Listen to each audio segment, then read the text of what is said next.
Assalamualaikum warahmatullahi wabarakatuh.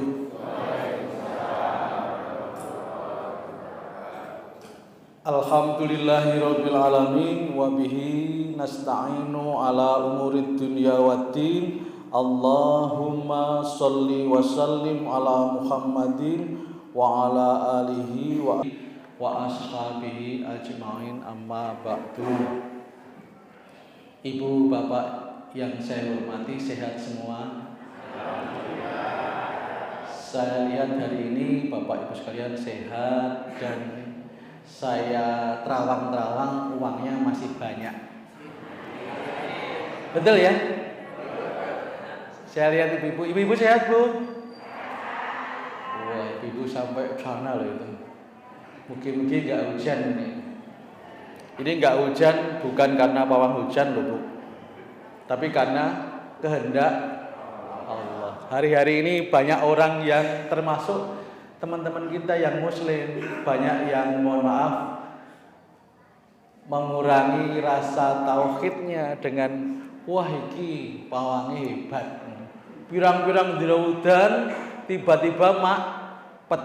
Itu yang kalau kita sebagai orang Islam, sebagai orang yang beriman, harusnya kita meyakini bahwa yang menurunkan hujan, yang mengatur itu Allah. Kalau sudah mempercayai bahwa itu karena efek dukun atau hujan, nyuwun sewu, itu akidahnya sudah menipis. Ampun melu-melu nggih.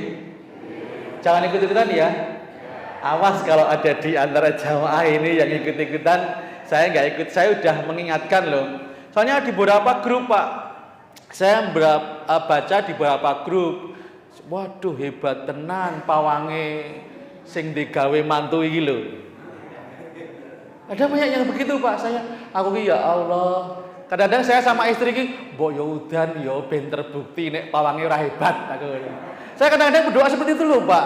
Tapi yo mungkin Allah akan menunjukkan kekuasaannya dengan cara yang lain. Itu yang harus saya sama istri kemarin boyong anu ya udan ya Mas ya engko ndak do yakin bahwa ini ngene-ngene wis ben wae pengcen mereka keyakinannya seperti itu, hamba udan hamba ora tetap mereka ya seperti itu karena memang sudah keyakinannya. Sampai di Al-Qur'an dikatakan sawaun alaihim a'anzartahum am lam tunzirhum la yu'minun. Mbok dikandani mbok ora ya tetap ngono. Tapi makanya kita semua termasuk orang-orang yang kita itu masih mau mendengar nasihat, Pak. Awake iki ana bedane. Dinasehati atau tidak itu harus ada bedanya karena kita itu orang yang beriman. Kita bukan orang yang walladzina kafaru sawaun alaihim a'anzartahum am lam tunzirhum la yu'minun. Mudah-mudahan kita tidak seperti itu, hati kita tidak tutup. Sebelum pengajian dimulai, kita berdoa bersama dulu Bapak Ibu sekalian. Saya akan mengajak panjenengan semua berdoa. Yang paling kita butuhkan adalah kecukupan rizki, dan kita harus meyakini bahwa rizki itu dari Allah. Saya tuntun Bismillahirrahmanirrahim. Allahumma kfina bihalalika an haramika wa aghnina bifadlika amman siwak. Allahumma kfina bihalalika an haramika wa aghnina bifadlika amman siwak. Ya Allah, berilah kami kecukupan dengan rizki yang Engkau halalkan, sehingga kami terjauh dari rizki yang Engkau haramkan. Ya Allah, berilah kami kekayaan darimu, sehingga kami tidak berharap dari selain kamu. Amin. Ini doa untuk minta diberi kecukupan rizki, sekaligus kita mengingat bahwa kita itu perlu memilih rizki yang halal. Jangan sampai termakan omongan orang, golek rizki kok dadak milih ngengel-ngel. Enggak, kita harus milih, Pak. Rizki itu harus dipilih, mana yang halal, mana yang haram. Kemudian yang kedua, kita minta rizki itu pada Allah, bukan pada selain Allah. Kita tidak berharap rizki kepada selain Allah, apalagi kepada sesama manusia. Wah, aku diparingi Pak Lurah apa ya? Oke, Bali aku Pak Lurah digawani.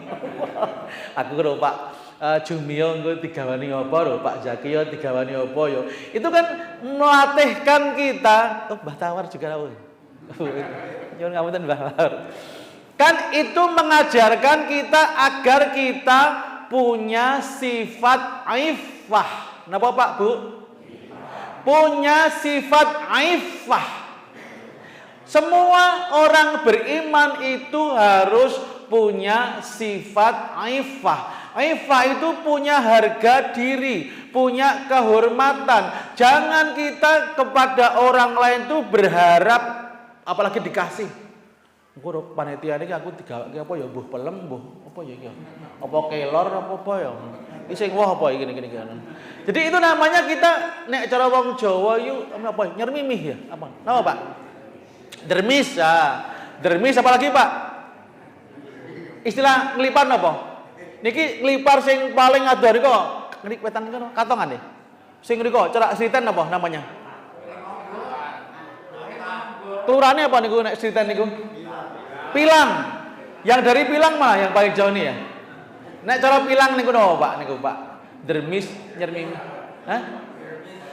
Jangan punya sifat gitu, Pak. Ketika kita nggak punya uang, jangan terpikir pertama utang di sini, Pak. Utang itu dijauhkan. Utang itu dalam kondisi darurat. Utang itu pilihan terakhir. Kecuali yang BPD ya. Yang pertama. Saya punya utang BPD, Pak. Wis ora duwe iki. Jadi kalau ada orang jangan mikirin tanggal muda, tanggal tua, yang penting masih bisa ngutang tetangga. Wah, ini tuh sifat mengajarkan kita nyermimih, Pak. Karena ketika kita Allahumma kfina bihalalika an haramika, ya Allah berilah kami rezeki yang halal sehingga kami terbebas dari rezeki yang haram, dan berilah kami rezeki dari sisimu, bukan dari selain kamu. Jadi kalau saya itu rezeki dapat dari bapak-bapak di sini itu hanya lewat saja, Pak. Kok saya nanti Pak Jakio ngasih saya sangu, misalnya loh Pak Haji. Kok nanti jenengan kok nyangoni saya? Itu artinya Allah memberi saya rezeki lewat beliau. Jadi saya tetap nyembahnya Allah, bukan nyembahnya Pak Haji Zakio. Niatnya aku nyembahnya Pak Haji Zakio, kok nek aku tawaf nong nanti apa tujuannya Pak jenengan, Pak? Apa Nata? Nata. Nata. Saya tadi bilang apa? Kok emosi? Oke, pada hari ini saya diminta oleh panitia, itu doanya dihafalkan nggih, Bu nggih? Pun hafal toh? Betul ya? Ya, nanti saya upload di YouTube, nanti jangan bisa lihat, bisa juga lihat di YouTube saya. Silakan nanti subscribe YouTube saya Ahsan Jihadan. Kalau ngelipar apa Mas YouTube-nya? Lazismu KL ngelipar. Nah, nanti monggo di-subscribe. Sudah berapa subscriber, Mas? 100-an lebih. Oh. Lumayan oke aku ya. Wis 1000 lebih saya, Mas. Tapi saya udah lama saya. Nah, Jadi mohon maaf Bapak sekalian, doa itu mohon dihafalkan menjadi doa sehari-hari, yang itu melatihkan kita berharap rezeki pada Allah, melatihkan kita berharap kepada Allah, jadi tidak berharap pada yang lain, dan kita mampu memilih yang halal dan tidak memilih yang haram. Kita hari ini akan bicara tentang surat Al-Kafirun. Surat Al-Kafirun itu sudah sangat hafal, tapi pernah ada kasus orang mau Al-Kafirun rampung-rampung. Qul ya ayyuhal kafirun la a'budu ma ta'budun wala antum 'abiduna ma a'bud wala ana 'abidum ma 'abadtum wala antum 'abiduna ma a'bud wala ana 'abid. Itu rampungnya kan. Ingat Pak, diulangnya cuma sekali. Ada kalimat yang diulang sekali. Maka ada kasus imam rampung-rampung. Tapi memang kalau panjenengan belum pernah imam, nyuwun sewu, jangan sok menilai orang yang imam, Pak. Kadang-kadang saya juga dulu waktu masih muda sering menilai imamnya kurang apik. Jebule masalah tua ya sok lali barang ya, Pak. Kasus kemarin siang saya sholat Jumat imam di Masjid Nurul Hasanah Kepek.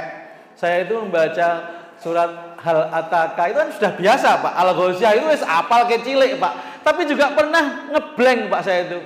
Ketika afala yanzuruna ilal ibili kaifa khuliqat wa ilas samai kaifa rufi'at wa ilal jibali kaifa nusibat wa ilal ardi kaifa sutihat. Kan fadzakir innama anta. Saya mau fadzakir terus saya zakaru may yahsya. Itu kayak karena hampir sama kata-katanya Pak. Jadi saya juga, jebulno saya juga pernah ngeblank Pak. Kalau kita pernah lupa itu artinya ketika orang lain itu ya maklum lah Pak. Ya kita tuh kritik boleh tapi dengan cara yang bijak, karena kita juga bisa suatu saat kita juga keliru. Saya tuh Al-Ghasyiyah kecilik wis hafal. Ning tengah-tengah ngeblank juga pernah. Yang pernah saya lucu itu saya ngimami sholat Id. Itu kan sholatnya kan harusnya di luar, di halaman masjid. Karena grimis kemudian pindah masuk ke masjid. Saya tuh ketika imam tuh merasa seperti sholat Jumat Pak. Jadi ketika takbir kedua itu langsung Bismillahirrahmanirrahim, ora Allahu Akbar takbir 5 kali. Harusnya kan takbir 5 kali. Saya itu macam Allahu Akbar terus Bismillahirrahmanirrahim. Bojo kula takon, "Mas, mau kok ngopo kok lali ngantek makmum mengingatkan itu?" Aku ki merasa koyok sholat Jumat. Soalnya biasanya kan di lapangan toh, tiba-tiba masuk ke mimbar seperti ini Pak. Jadi koyok serasa sholat Jumat. Itu makanya kalau jenengan belum pernah imam, ya boleh ngeritik tapi ya harus empati lah. Oke, kita akan bahas surat Al-Kafirun. Surat Al-Kafirun akan sangat populer di bulan terakhir tahun Masehi. Kenapa Pak? Kenapa Al-Kafirun itu begitu sangat populer ketika akhir tahun? Kenapa? Menjadi viral. Kenapa? Padahal kan harusnya kan tiap hari kita membaca Pak, tidak hanya tiap akhir tahun. Karena salah satu yang disunahkan ketika kita sholat maghrib kan membaca surat Al-Kafirun, bukan wajib Pak, tapi disunahkan. Al-Kafirun dan Al-Ikhlas itu kan disunahkan di sholat maghrib, walaupun jalan juga boleh aja sholat yang lain. Kita akan baca surat Al-Kafirun. Mudah-mudahan tidak ada yang namanya kafirun di sini ya.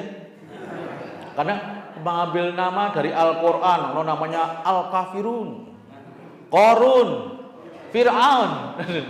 Walaupun di Al-Qur'an juga jangan harus milih-milih Pak, harus dilihat-lihat artinya seperti apa. Sekarang kita baca bareng-bareng surat Al-Kafirun. Sampun hafal nggih? Waktu satu tuh kita baca bareng-bareng, setunggal kali 3. A'udzu billahi minasy syaithanir rajim. Bismillahirrahmanirrahim. Qul ya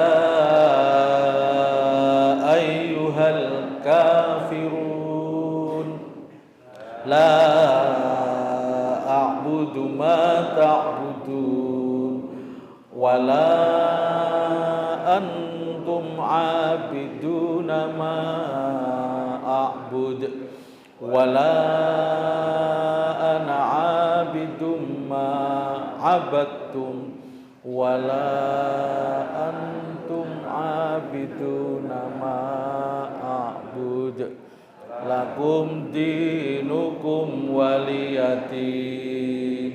Di Al-Kafirun ini banyak bacaan-bacaan yang harus panjang, Pak. La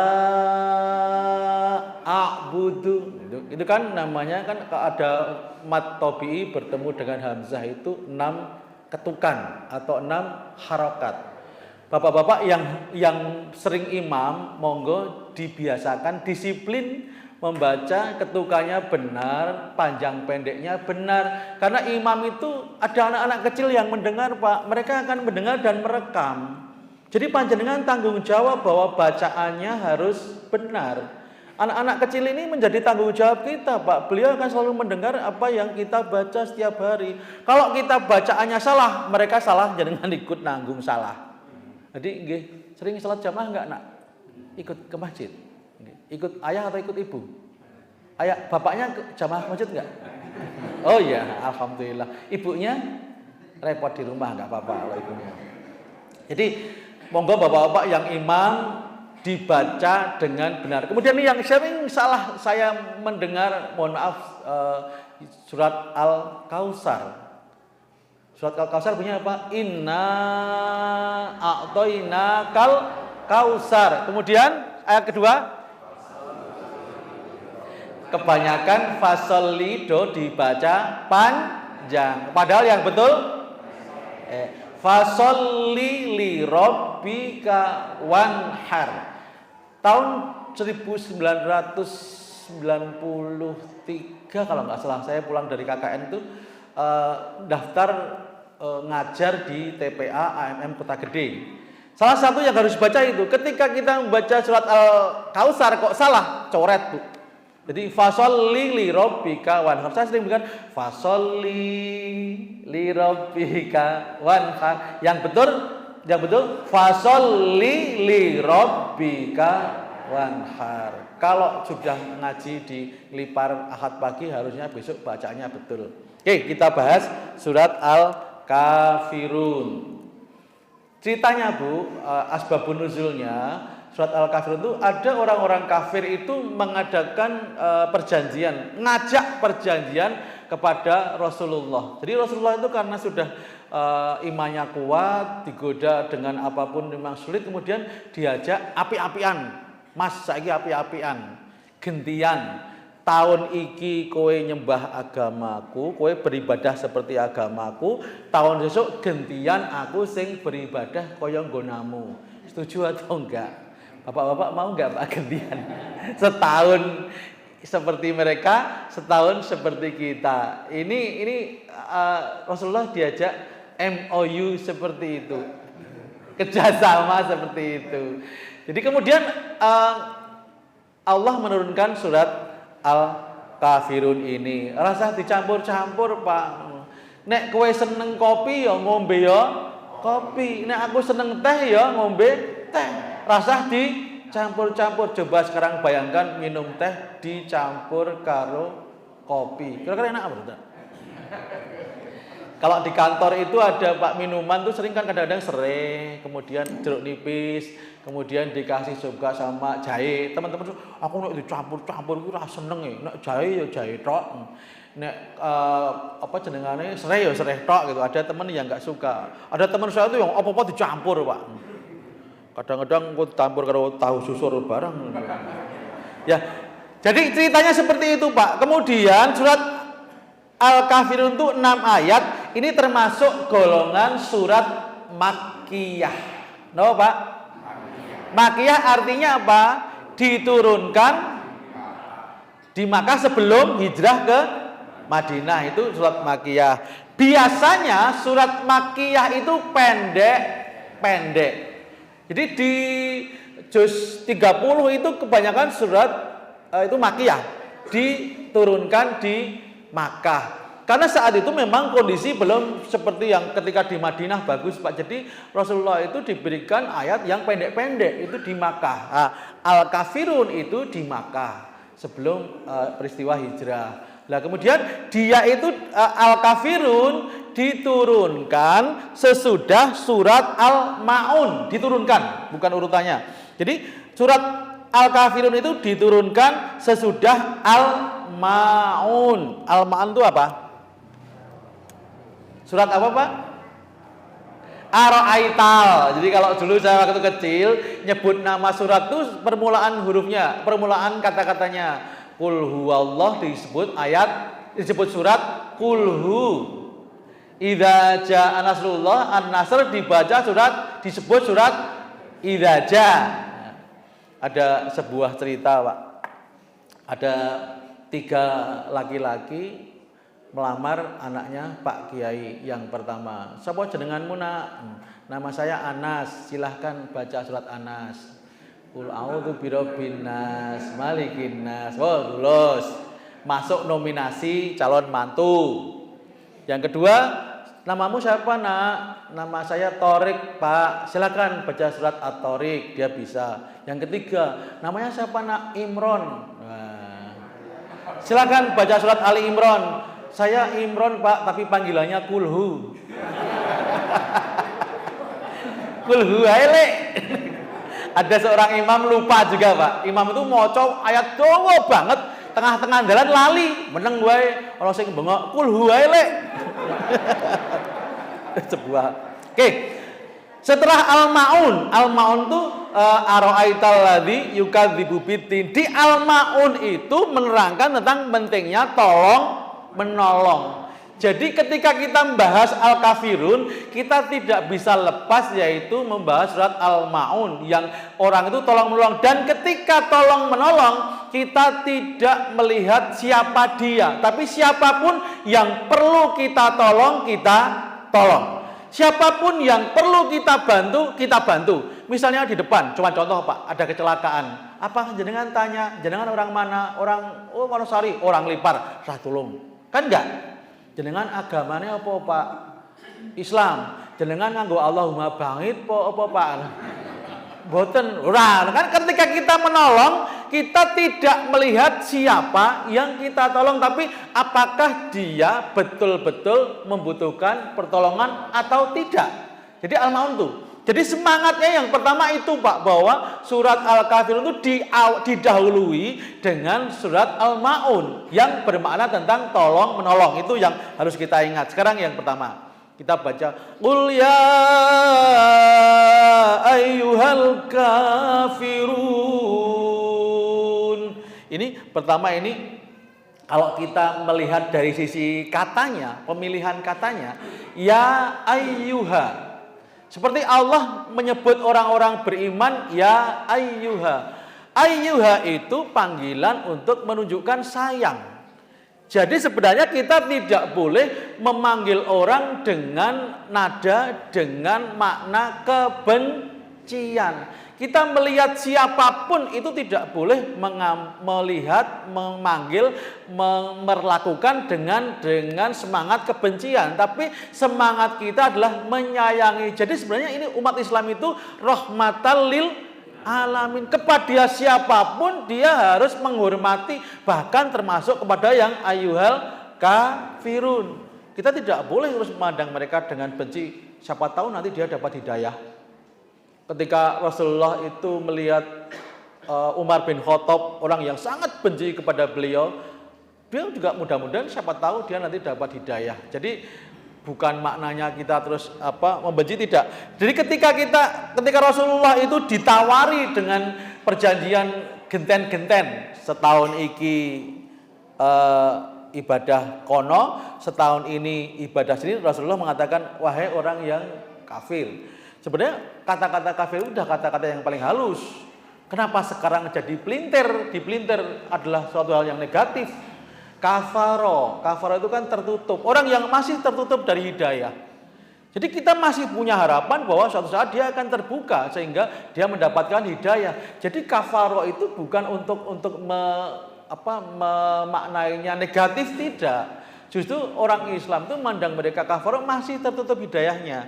Kita itu kan lebih menangnya kan sudah lebih dulu terbuka hidayahnya. Kita dari kecil kita sudah diberikan oleh orang tua kita. Kita perlu bersyukur Pak bahwa orang tua saya mengajarkan saya mengenal Allah, mengenal sholat, mengenal ibadah, mengenal sedekah. Itu bagi saya adalah sebuah kenikmatan yang besar. Orang tua saya dari kecil mengajarkan saya ngaji, mengajarkan berbagi, mengajarkan saya termasuk ketika teman-teman saya itu dolan, saya itu belajar Pak. Saya dipaksa oleh orang tua saya, bapak saya itu ngaji Pak.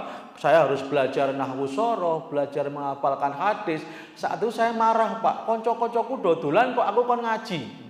Tapi setelah saya dewasa, oh iya ini suatu kenikmatan yang besar. Ternyata orang tua saya mengajarkan saya bangun subuh juga. Coba nek istuwa lagi pengen niat sholat subuh, abot Pak.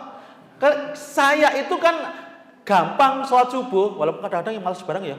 Itu juga karena pendidikan orang tua saya waktu sejak kecil sudah diajarkan. Ini Pak, yang itu kita jangan ikut-ikutan orang yang memelintir bahwa kafaro atau kafir itu menunjukkan negatif. Tidak, itu sebuah ungkapan yang sangat halus.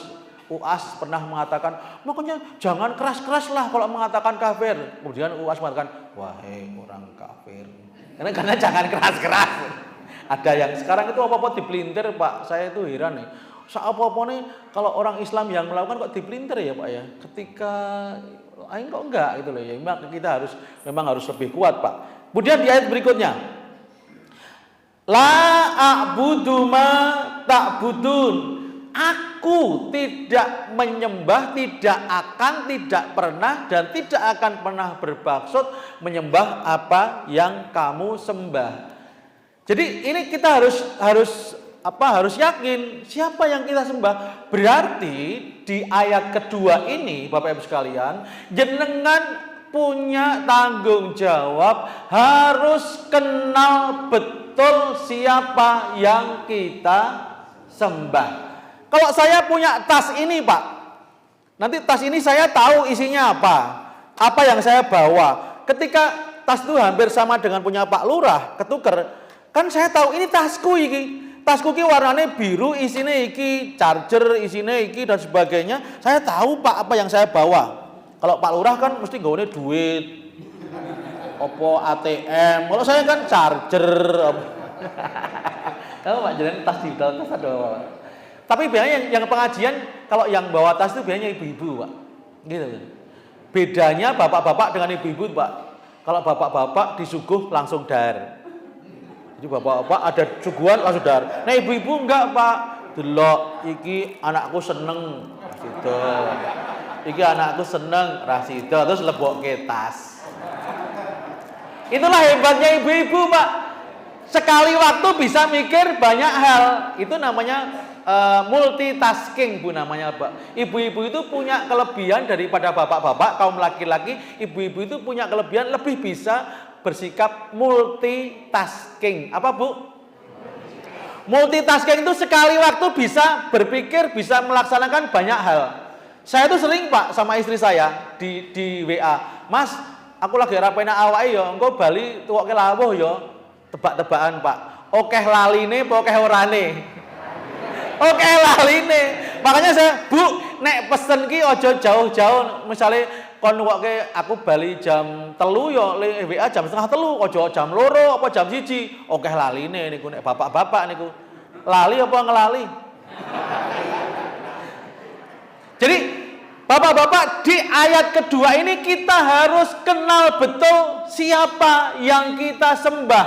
Jangan sampai keliru. Kalau saya misalnya ini tas saya lupa ini yang masukkan sering Pak kalau saya bepergian tugas keluar kota itu yang masukkan ke tas saya kan istri saya lengkap semuanya. Nganggo klambi ping pira Mas? 3 dino, pakaian resmi iki, katok jero iki, kaos kaki iki, sapu tangan iki, dasi iki. Ini istri saya yang masukkan. Kadang-kadang saya bisa lupa bukan yang masukkan istri saya. Karena kadang-kadang saya nggak tahu betul apa isi tas saya. Tapi kalau saya tahu betul isi tas saya itu, insya Allah nggak tertukar dengan tasnya Pak Lurah. Tapi nek tertukar ya alhamdulillah. Wong isine luwih larang. Malah berharap-harap tertukar aku ya.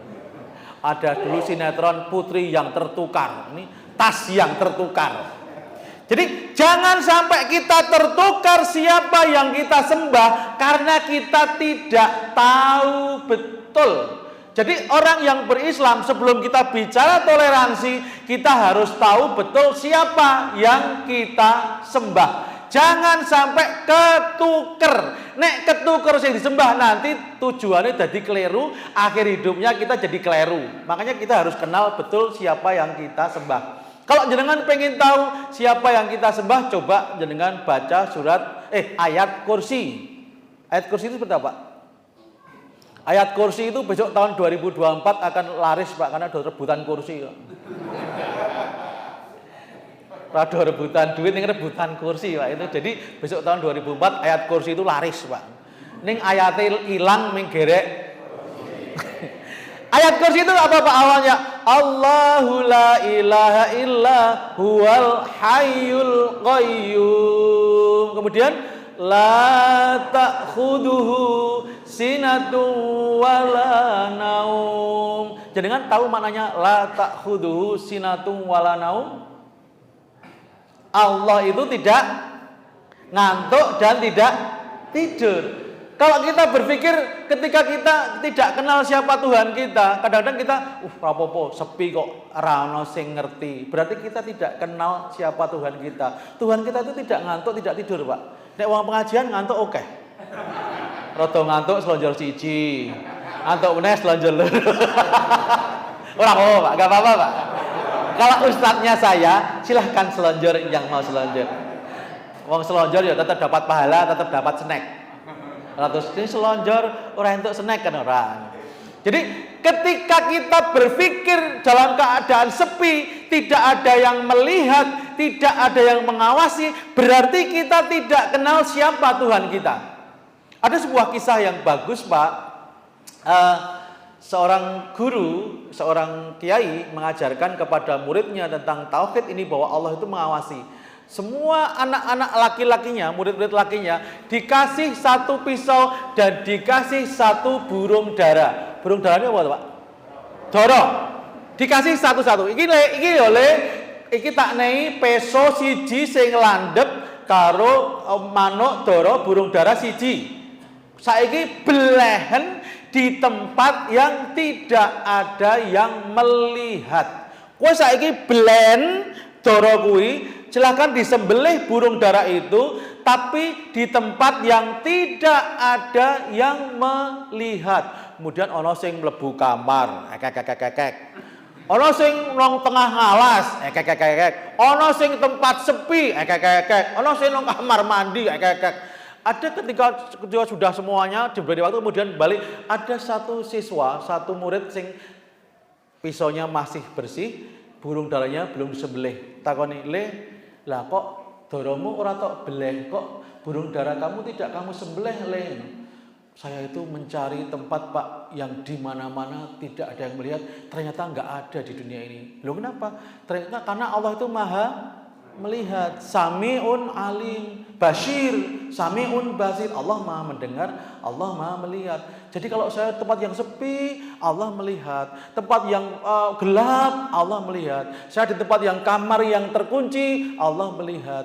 Inilah inti pelajarannya, bahwa dimanapun Allah itu melihat, dan Allah tidak pernah ngantuk, tidak pernah tidur. Nek ana wong arep berbuat maksiat kok di malam hari sepi, berarti dia menganggap bahwa Allah itu seperti manusia, nggo ngantuk, nggo turu. Itu berarti salah Pak. Berarti ketika kita mengatakan la a'budu ma ta'budun, seperti dialog Nabi Ibrahim dengan para penyembah berhala, bapaknya bahkan ya. Kenapa kamu jadi Nabi Ibrahim ya rada rusil tapi cerdas. Ketika dia merusak semua berhala, kemudian berhala yang paling gede itu dikasih apa jenenge Pak? Petel. Petel itu apa bahasanya? Apa? Nek cara nglipar napa? Hah? Wadung. Aku lagi ngerti ya aku. Wadung, Pak. Nek Pak iki Pak Jumio ndika baon berangi baon ki opo to? Baon ki apa? Ono bahasa sing saya masuk Gunung Kidul ki ternyata banyak bahasa khusus ya. Jamak. Gusti Allah. Watek. Harem. Jadi si Nabi Ibrahim itu gini, kemudian yang patung yang paling besar itu dikalungi petel ini Pak wadunge Pak. Kemudian ketika orang-orang marah-marah toh, ini mesti kerjain Nabi Ibrahim iki ngono. Usil tenan kok, mosok Tuhan kita dibully, Tuhan kita dirusak. Kemudian Nabi Ibrahim mbok tanya apa itu yang paling gede itu yang bawa petel itu, sing nggawa wadung kuwi takonono, lho kae, sing patung paling gede gegek dhek, sing rusak kanca-kancane. Kemudian orang-orang itu mengatakan, kamu itu gila ya, mosok dia patung kan nggak bisa ngapa-ngapain, mosok dia mau bisa ngerusak teman-temannya, lagi ini ngerti, dia nggak bisa ngapa-ngapain kok diharap-harapkan disembah. Itu kan namanya kan orang yang wong ora iso ngapa-ngapa kok. Saya punya teman yang ora didit kok dijaluk diharap-harap traktir. Ya namanya kita zong. Gitu ya. Jadi begitulah. Kita kenal betul siapa Tuhan kita, jenengan coba nanti di rumah baca surat ayat kursi. Itu ada nama-nama Allah. Juga kita juga ada yang namanya Asmaul Husna. Yang hafal berapa jangan Pak? Allah. Berapa Pak? Allah itu apa? Ya Allah, ya Rahman. Apa betul? 19. Saya hafal, ada yang sering hafal itu kebanyakan orang seperti yang dia butuhkan. Kalau seperti saya yang paling hafal nama Allah itu Ya Razzaq. Wahai Allah yang maha memberi rizki. Jadi kalau pas tanggal tua duitnya mepet, itu mesti bacaannya Ya Razzaq. Ada lagi sifat Allah di Asmaul Husna yang berkaitan dengan kekayaan. Allah itu punya sifat Ghani. Ghani itu maha kaya. Mughni maha memberi kekayaan. Jadi kalau sedang zikirnya, kalau orang nggak punya uang itu Ya Allah, Ya Razzaq, Ya Ghani, Ya Mughni. Tapi saya ajarkan juga kepada anak-anak saya Pak, kalau sedang tidak punya uang, sedang enggak kita itu rezekinya mepet, baca Ya Allah, Ya Razzaq, Ya Ghani, Ya Mughni. Paling tidak kan lumayan. Ketika saya enggak punya uang, saya tidak lari yang lain. Jangan mikirin tanggal muda, tanggal tua, yang penting masih bisa ngutang tetangga, gitu kan? Emang tetangga diutangi seneng? Enggak.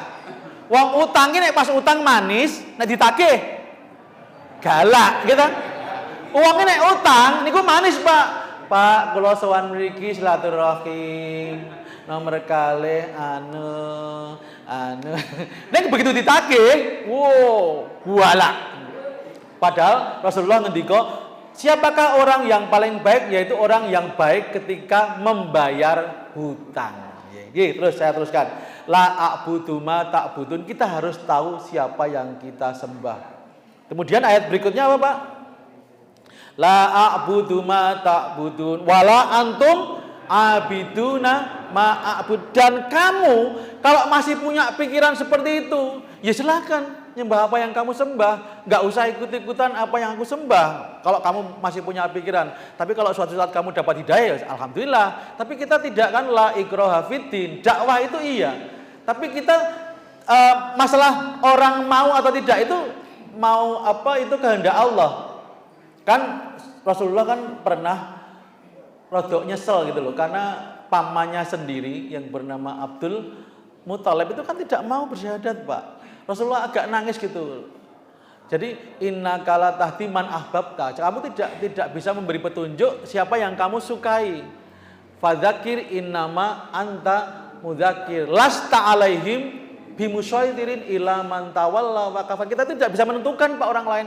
Jadi ketika kita berdakwah harus dimanapun, tapi tidak boleh memaksa. Kalau dia belum mau ya sudah, kita memberikan penjelasan iya. Memberikan contoh. Dakwah yang paling baik bagi umat Islam adalah memberikan contoh Pak. Kita bagaimana berperilaku yang baik. Salah satu orang yang beriman itu apa?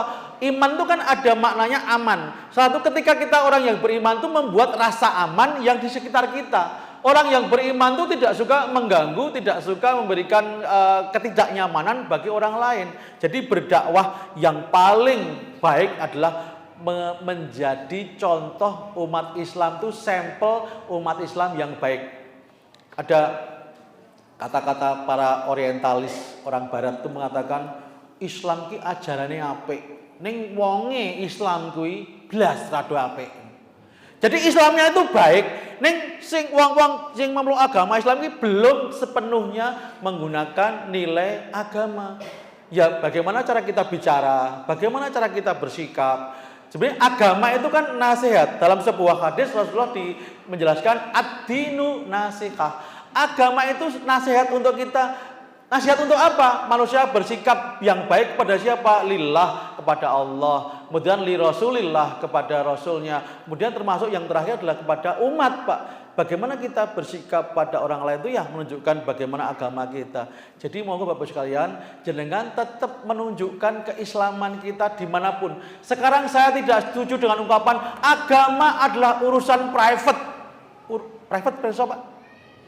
Ketika penyanyi itu Pak, wong kok ngene kok dibanding-bandingke. Aku nyanyi bertahun-tahun ora viral ya. Si Farel nyanyi pisan langsung, itu namanya rezekinya Pak. Farel ketika ditanya agamanya apa, orang-orang mengatakan agama itu urusan pribadi. Bagi kita agama itu bukan urusan pribadi Pak. Agama itu urusan umat Pak. Kita beragama dengan baik dan kita tunjukkan. Jangan malu sholat, jangan malu ibu-ibu pakai jilbab, jangan malu kita mengatakan assalamualaikum. Kalau kita ceramah kita malu mengatakan assalamualaikum, ndak ketok nek agama Islam. Rasa ketok Bang. Saya tuh pernah punya temen ya Pak. Bukan dinas pendidikan loh Pak. Itu tuh aku kira ngerti iki agamane apa ya? Islam ora. Karena belum pernah ketemu sholat di musola, di masjid, belum pernah ketemu pengajian, belum pernah ketika dia bicara mengucapkan assalamualaikum, tidak pernah dia berzikir subhanallah. Ketika saya kenal dengan jenengan langsung oh iki muslim. Ketika seperti Pak kabaripun Pak, alhamdulillah sehat kan? Oh iki muslim iki. Walaupun kadang-kadang juga ada orang-orang yang ikut-ikutan ya. Tapi kalau kita udah jadi kadang kan kalau kita mimpi pun mimpinya itu ketika orang yang beriman tuh mimpinya ya mengucapkan kata-kata yang baik Pak. Nek ngomyang barang itu yang baik. Jadi itu Pak, kita tidak juga harus ngudokke wong seperti yang kita lakukan, Pak. Kita dakwah iya, tapi jangan memaksa. Itulah wala antum abidu nama abud. Kemudian diulang itu Pak. Yang terakhir ada kata lakum dinukum waliyadin. Bagi kamu ya ajaran seperti itu, bagi saya ajaran saya seperti ini.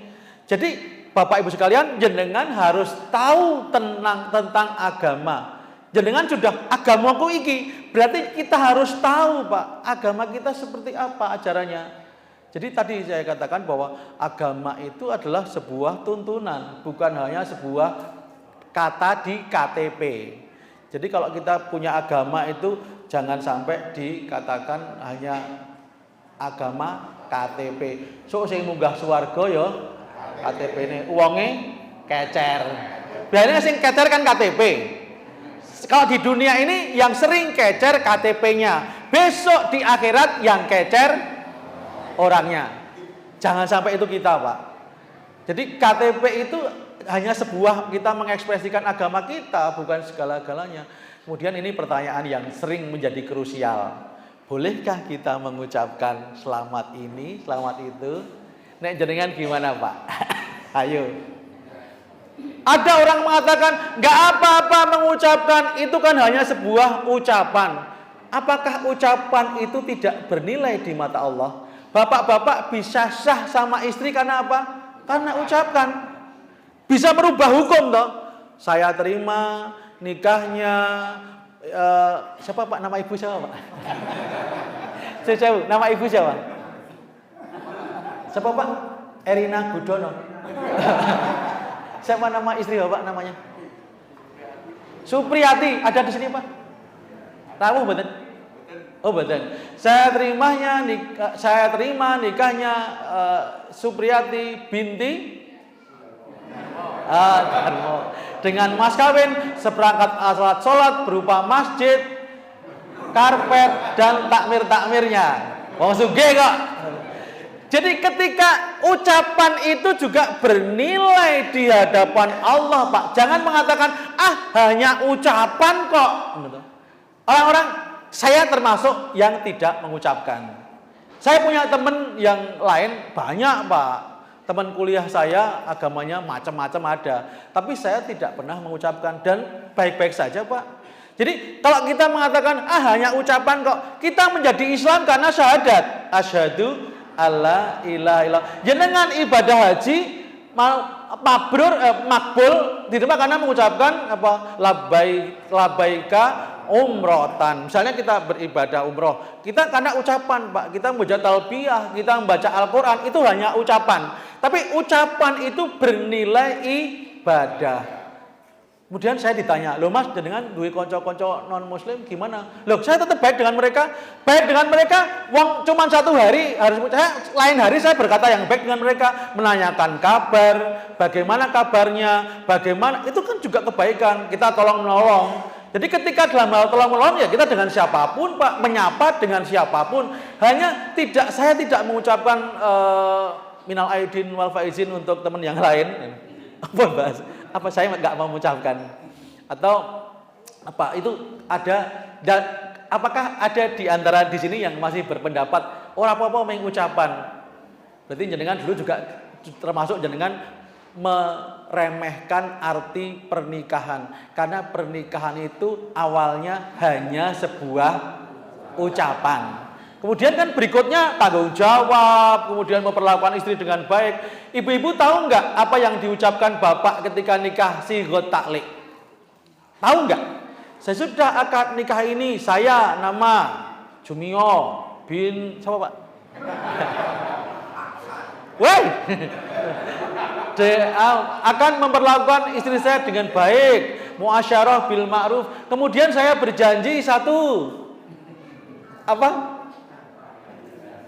Ibu-ibu hafal enggak? Menggauli dengan baik. Sing dihafali Pak Lurah menggauli. Itu ibadah ya, Pak, betul. Yang saya Pak Lurah. Tasih gereng enggak, Pak? Jadi itu hanya ucapan, Pak. Termasuk kita berjanji tidak akan menafkahi, kemudian tidak meninggalkan, tidak menyakiti. Ibu-ibu nggak hafal ya yang dibaca bapak-bapak, karena ibu-ibu nggak hafal, makanya surat nikahnya didelikke, nggak domot. Hanya ucapan, tapi ucapan itu di hadapan Allah itu dianggap sebagai sebuah ibadah. Kalau saya tidak mengucapkan, bahkan mohon maaf saya juga nggak pernah mengucapkan ulang tahun pada teman-teman saya, nggak, Pak. Mohon maaf kalau dengan ulang tahun saya tidak mengucapkan. Kan lebih baik saya ngasih hadiah tapi nggak mengucapkan, toh. Jangan milih hadiah dan memilih ucapan. Jadi itu, Pak. Kalau yang pertama, kalau ada pertanyaan apakah boleh mengucapkan ini dan itu, selamat itu, selamat ini, kalau saya karena itu bagian dari sebuah ibadah yang ritual khusus, saya tidak. Tapi kalau saya berkata yang baik kepada siapapun itu harus. Dengan teman-teman yang beda pendapat, kan saiki meng padha-padha Islam karena beda pendapat terus ora tegur sapa, jutaan. Wah, jan wis dilainan. Kalau beda kok ora aku rasah nek ketemu meneng wae. Enggak. Bahkan dengan yang beda aliran, beda agama pun kita harus tetap berkata yang baik. Umat yang Islam, umat mukmin itu berkata yang baik kepada siapapun, Pak. Menolong kepada siapapun, Pak. Tidak lihat. Itu yang pertama. Yang ini yang sering saya sering mendapat pertanyaan ketika bulan berarti, Pak Hasan boleh enggak mengucapkan? Saya mengatakan kalau saya tidak, karena itu adalah sebuah ibadah. Jadi kalau jenengan mau berbuat baik dengan mereka, banyak caranya, Pak. Nek lunga bareng jajake, kita tetap bersikap yang baik, memberi tempat kepada dia. Kalau duduk memberi tempat, memberi kenyamanan. Misalnya kita mau nulis nggak ada pulpen, saya minjemi. Ibu-ibu bapak kadang-kadang kita membawa pulpen double, itu penting, Bu. Ketika ada acara mau nulis nggak bisa. Atau kadang-kadang ibu-ibu membawa makanan itu, anak-anak diajarkan, Bu, kalau sangu juga jangan mepet. Sehingga dia kalau ada teman yang lupa bawa sangu, dia bisa ngasih. Jadi kalau membawa roti jangan hanya satu, kecuali kalau sedang memang betul-betul secara ekonomi nggak ada. Artinya itu, Pak, monggo Pak, kita ketika sudah membaca surat Al-Kafirun itu kita harus konsisten. Sampai akhir hayat kita yang kita sembah itu, dan caranya menyembah seperti apa kita harus tahu. Itu yang namanya syariat atau syariah. Kita harus tahu, Pak. Wah, sing penting eling, sapa ngomong. Ibu-ibu, kalau bapak-bapak sing penting eling, ning sak karepe sing penting cinta. Cinta kok KDRT. Ada tuh sekarang pas nikah geger ribut, pas do KDRT ya ribut. Itu siapa Bu namanya Bu? Kayak jalan yang pala-pala itu Pak. Sampai ada kata-kata jangan cari mantu yang berinisial R. Wah, ada yang namanya R di sini? Padahal nggak semua orang yang berawalan huruf R itu jelek ya Pak ya. Karena satu nama R itu jelek, terus semua nama yang R dianggap jelek. Padahal ada yang R yang baik Pak, namanya Rehan. Begitu sulit lupakan Rehan. Jadi ini Pak, mari kita tahu betul siapa Tuhan kita. Tiap hari kita zikir menyebut nama Allah. Itu kita mengenal nama Allah. Fadhkuruni adzkurkum. Maka kenallah aku. Sebutlah aku, maka aku akan kenal kamu. Jangan sampai Allah gak kenal kita Pak. Maka kita itu harus dikenal sama Allah dengan cara kita mengenal Allah. Fadhkuruni adzkurkum. Jadi kita menyebut nama Allah. Yang kedua, kita harus tahu apa yang disukai oleh Allah. Ketika Allah mengatakan wallahu yuhibbul muhsinin, Allah itu suka orang yang berbuat kebaikan. Ya kita berbuat kebaikan sebanyak-banyaknya. Berbuat kebaikan kepada siapapun. Itu yang namanya toleransi itu. Intinya apa Pak? Kita tetap menghormati secara kemanusiaan, tapi kita punya prinsip. Nek kowe senenge kopi ya silahkan minum kopi. Saya senenge teh. Yo ora usah dicampur, ora usah maksa. Kowe kudu ngombe teh, aku kudu ngombe kopi. Aku juga bertahun-tahun dengan teman yang suka kopi, saya tetap teh, Pak. Saya tuh nggak suka kopi, Pak. Bukan berarti kopi itu jelek nggak ya? Saya loh, Pak. Saya tuh nggak suka kopi. Misalnya bareng-bareng, Pak Hasan teh nopo kopi, kalau teh mawon. Sekarang lebih banyak air putih. Kalau wis 50 munggah. Itu air putih. Teh itu seneng banget, tapi saya sudah mulai air putih. Ini pas nih yang disuguhkan air putih 2. Iki ngerti nek wis 50 munggah iki. Pak Lurah kok meng wedang teh tok. Berarti 50 midun kuwi. Jenengan 50 midun ya wong teh tok. Ini yang kedua, kita tahu agama kita, tahu cara kita bagaimana menjalankan syariat, dan kita tahu bagaimana harus bersikap. Kita menjadi contoh orang Islam yang layak jadi bagi orang lain. Kita dalam keadaan komunitas itu kita menjadi orang yang bermanfaat, Pak, walaupun kecil, Pak. Jangan menjadi orang yang ada dalam pepatah bahasa Arab itu wujuduhu ka'adamihi. Kehadirannya sama dengan ketidakhadirannya. Berarti ono bedane. Jadi nek jenengan ki ono jenengan ki menyenangkan, menyejukkan, berkata yang baik, bermanfaat itu, Pak. Ini yang dapat saya sampaikan. Kalau ada yang bertanya, sebelum ada yang bertanya, Pak, boleh Kak jenengan menganggap ucapan itu didengar oleh Allah atau tidak? Dinilai oleh Allah atau tidak? Kalau jenengan mau berbuat baik, bisa berbuat baik dengan ucapan yang lain. Mudah-mudahan ada manfaatnya. Pas jam 7, Pak, saya harus lari ke Jogja. Ada teman yang pengajian alumni haji di Jogja, saya yang harus ke Jogja. Banyak kurangnya mohon maaf. Yang terakhir, saya doakan semua yang hadir pada pagi hari ini diberikan kesehatan, panjang usia, manfaat, makin hari makin khusyuk, dan putra-putri panjenengan soleh dan solehah. Banyak kurangnya mohon maaf. Assalamualaikum warahmatullahi wabarakatuh.